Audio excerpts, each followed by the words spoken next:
Come to Kenya. But then Worst thing about how Kenya can I is swallow it? if you're coming to visit Nigeria, please, if you don't take anything away from this video, please bring your dollars.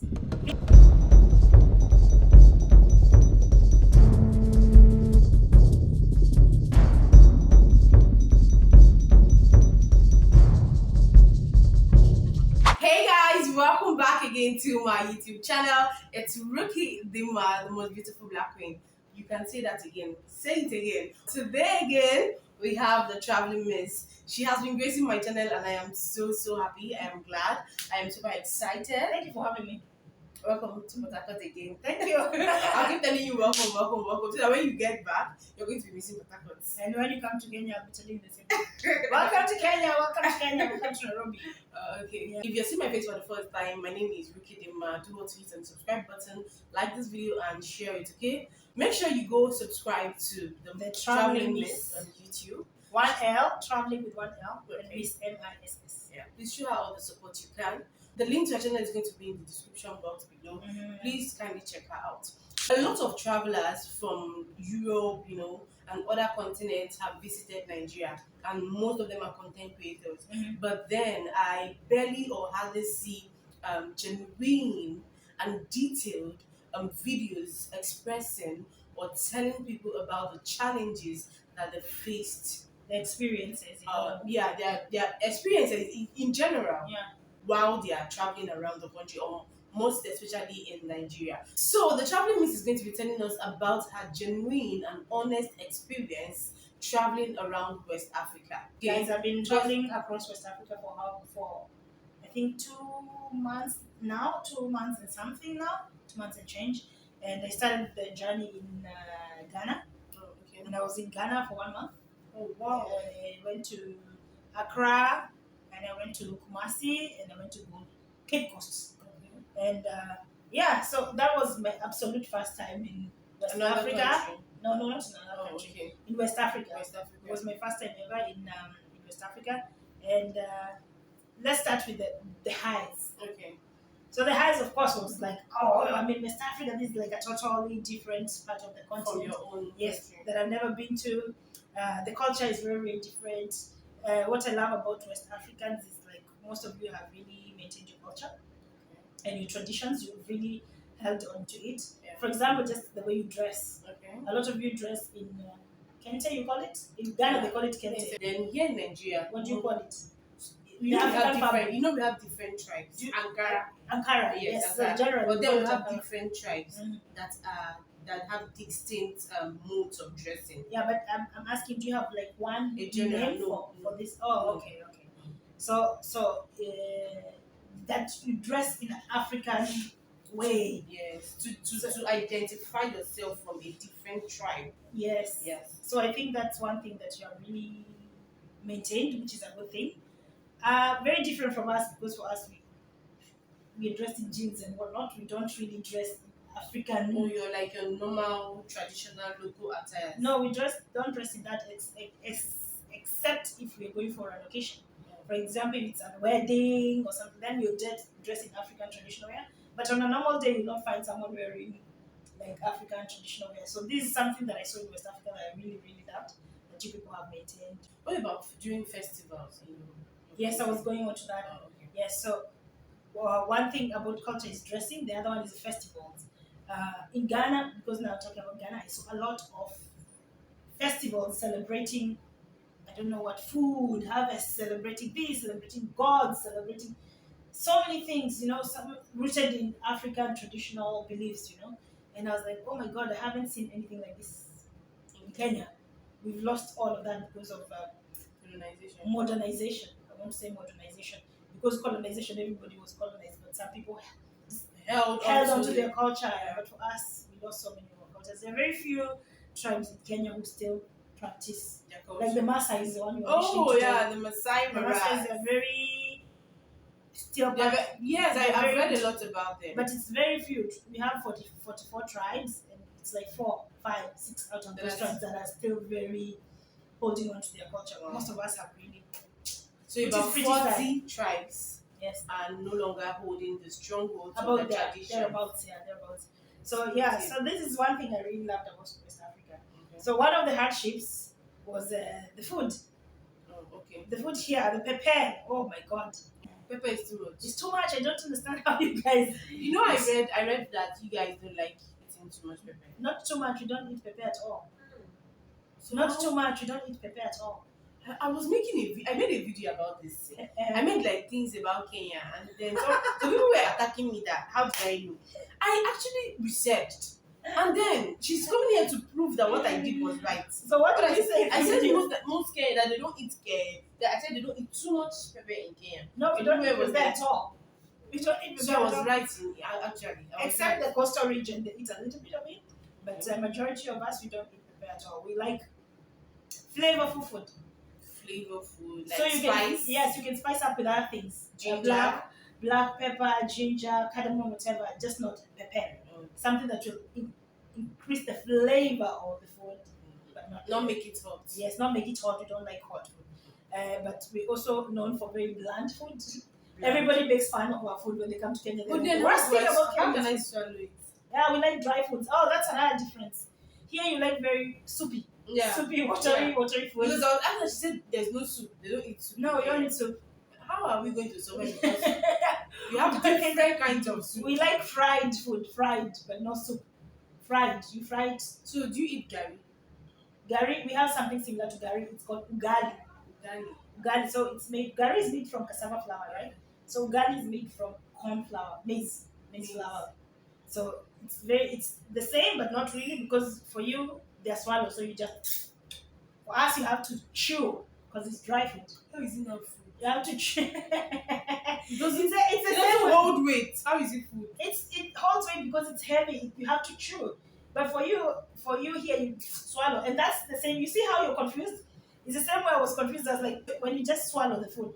Then how do you taste the flavor? Because you have to chew for the flavor to come out. You know, when you chew food, you're crushing the food and the flavor is coming out. But if I take fufu and so where is the flavor? Where is the flavor of the food? But then, You ask me what fufu tastes like. I can't tell you because I didn't chew it. It didn't last. but then you can chew it also to know what it tastes like. Yes, but If you are really curious to know, you can actually chew. but that's not how you eat it. Everybody was telling me it's a swallow. Yeah. Yeah. So if you ask me what does fufu taste like, it didn't stay in my tongue long enough for me to identify the taste. You know.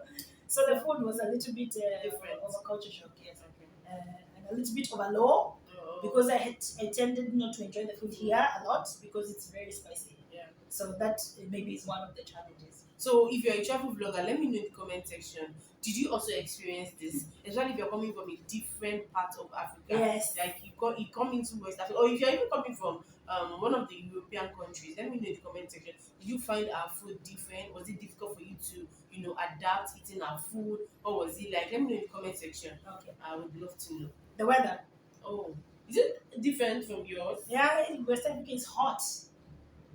This So place is hot. I'm telling you that I'm not used to the AC. Yeah. Because you don't need the AC in Nairobi, the weather is okay. You don't need the AC because it's not too hot, it's not too cold. No. And at night it can get like really cold.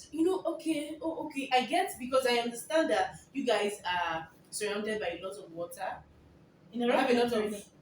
Not really. But where are those places, those islands? That is in the coast. So if you go to the coast, it's hot like here. But if you go more inland, the weather it's okay. And you don't need that AC because it's not too cold, it's not too hot. Oh. But at night it gets cold. At night you need to bring your jacket with you. You cannot survive without a sweater or a jacket at night because it gets like really, really cold. Okay. But then I got here and it was like so hot and I'm sweating. I'm like, ah, oh my god, it's so hot. And everybody was telling me, you came during the rainy season, so that you're it's even feeling cool. hot. What if you now came during And dry I'm like, season? I'm already so hot. What do you mean? So I'm kind of happy that I came during this time, so it's not like extremely. It's not extremely hot. Hot, Yes. Yes. You can easily adapt, because if you had come during the dry season, my dear, if I don't run. But it's. I'm happy because here I don't need to wear a sweater, so that's the plus. Okay, in your country you wear Oh, you have sweaters to. always. During the night, during the evening, you have to wear the sweater. If you're leaving your house during the day, you need to bring a sweater with you. Because when you're coming in the evening, you'll be cold, so you need that. You need your sweater. You need your jacket or your sweater with you. So yeah, that is something that I really loved about here. When you got to West Africa, how did you find the people? Were they receptive? So this answer is going to be very controversial, I don't know. but this is my honest opinion. In Ghana, when I first landed, people are very friendly and very welcoming. Ghanaians are something else. To be honest, in West Africa, my whole experience, the best part of my whole experience has been Ghanaian people. There's something else. I can say this without fear of favor or contradiction. Then in Togo and Benin, it was very hard to interact with people because of the language barrier. Okay, yeah, the Because speak French, yeah. francophone countries. So no matter how much you want to talk to them, it's very hard if you don't speak the language. In Nigeria, I've had 50-50. Okay. I've had like some very nice people, and I've also had some like very not so good experiences.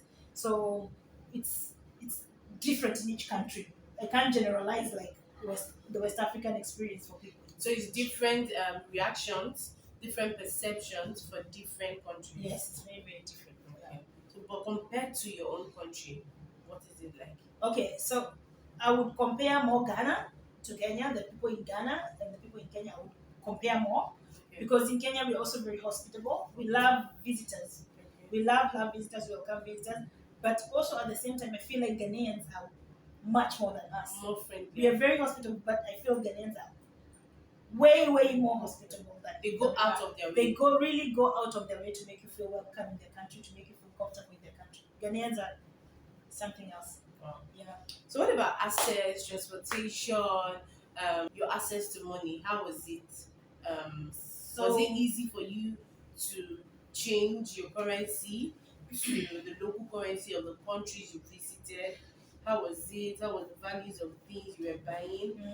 How do you compare the prices of things in Kenya and other countries that you visited? Okay, so also the experience in the different countries has been different. It When hasn't comes been the to same. this one too. Yes, when it comes to, let's start with money. Okay. So in Ghana, access to money was very, very easy.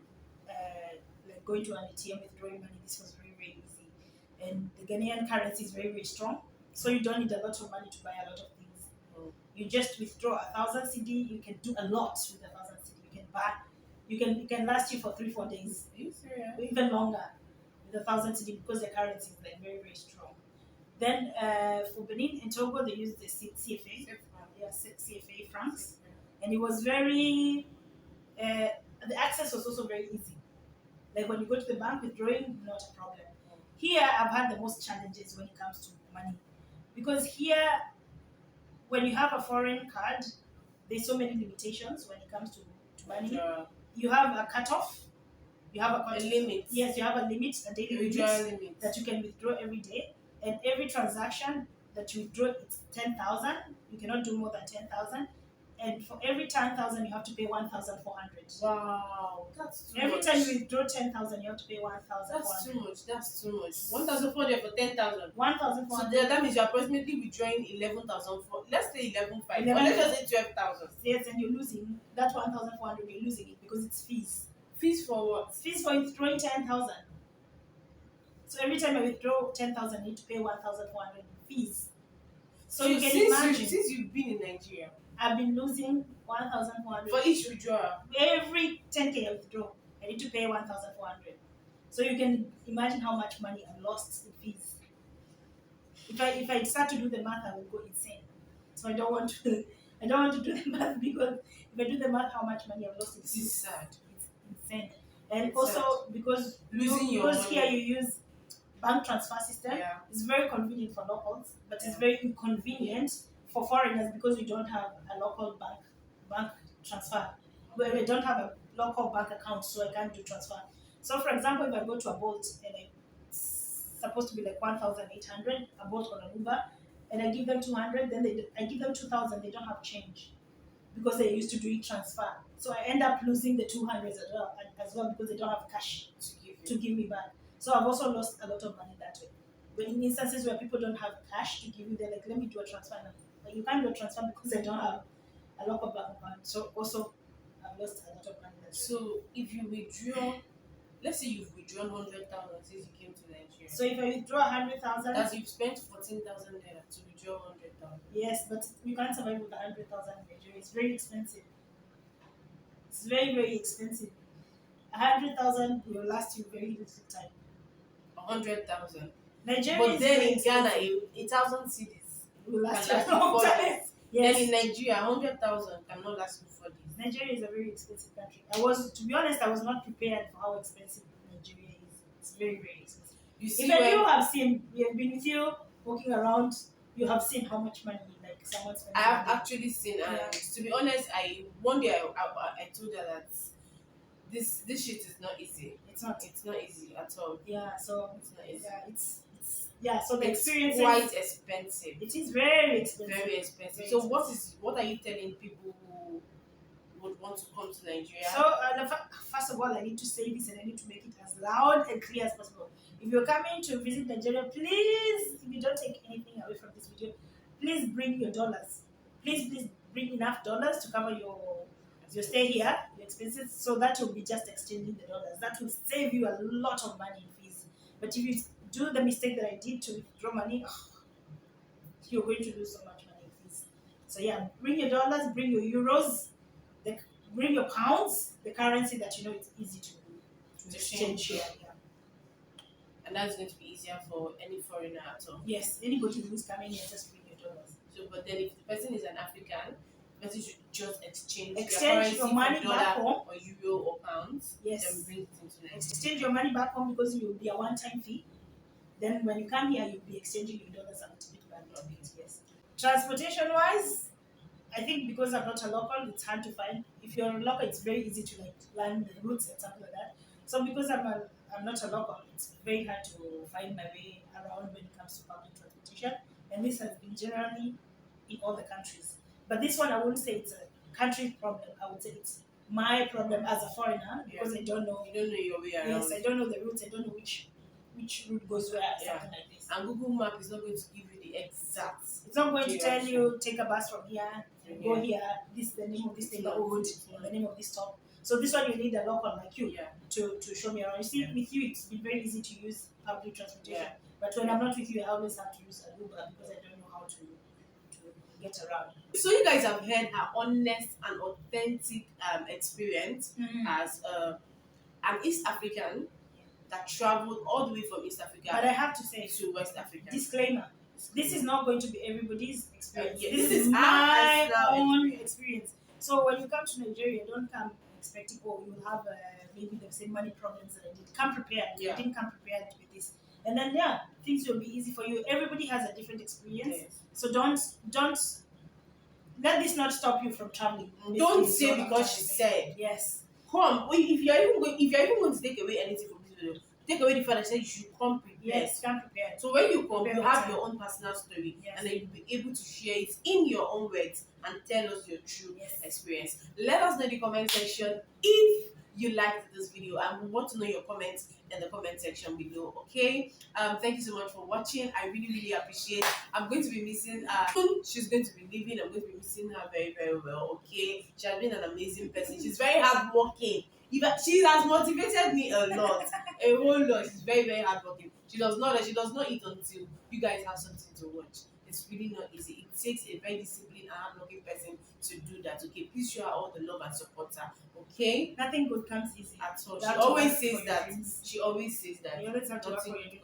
Also, I want to say, find yourself a rookie whenever you're in Nigeria. She will show you around and make your life much easier. Thank you so much for being a great host. Thank you so much for showing me a wonderful time in Mount Tabet. To be honest, my experience we do not have the same bed with you. So I really appreciate you. Thank you so much. Thank you. And guys, please remember to show her love. Comment, like, subscribe. Please, within the first hour when the video goes live, this is the most critical time of the video. It determines whether YouTube will spread it out or not. Okay? And I hope to see you in my channel as well. The Traveling Miss. See you in the next one. Bye. Bye.